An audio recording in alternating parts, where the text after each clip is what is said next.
How did Mary die? Mary died of natural causes. She was 400 pounds. Joe Beneventin says he knows exactly what happened to Mary Haxby Jones when she died at her home she shared with her husband, Bob, on Zion Avenue in Allied Gardens.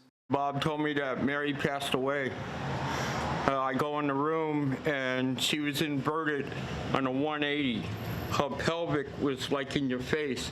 A newly released autopsy report says Mary's cause of death was undetermined. The report also says Mary's husband forced Joe to help him put the woman's body in a freezer in the backyard. Did you at any time help put Mary's body in the freezer? No way. No way. I had nothing to do with that. Joe claims he didn't discover Mary's body in the freezer until the next day. I said, "You can't do this." He said, "Why not?" I said, "This is against the law. You can't do this. You got to bury her in the ground." So he went in the room and got a shotgun and he loaded it. And he said, "Next time you talk about this, guess where you're going?"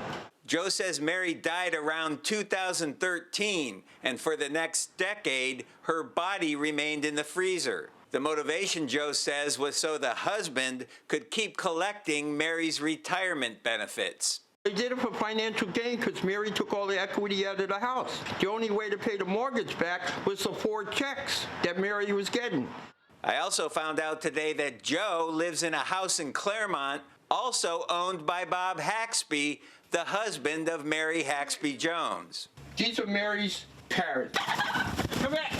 The 4 parrots, he says, belonged to Mary. This is buried. Joe said he paid $1,000 a month rent for decades until December of last year when Bob Haxby had a stroke. That's when his wife's body was discovered in the freezer. Bob then died in February. What about your wife? Does she live here? Yeah, we've been here ever since '97. And she's alive? Oh, yes. Yes, very much so.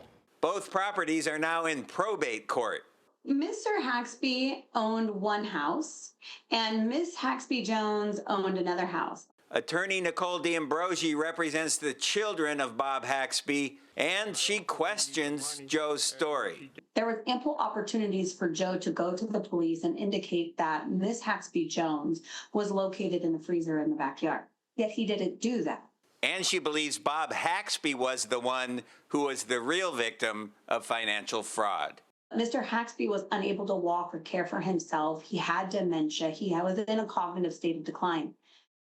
The probate cases against both properties continue in San Diego court. We'll let you know how it all turns out. In Claremont, David Gottfredson, CBS 8.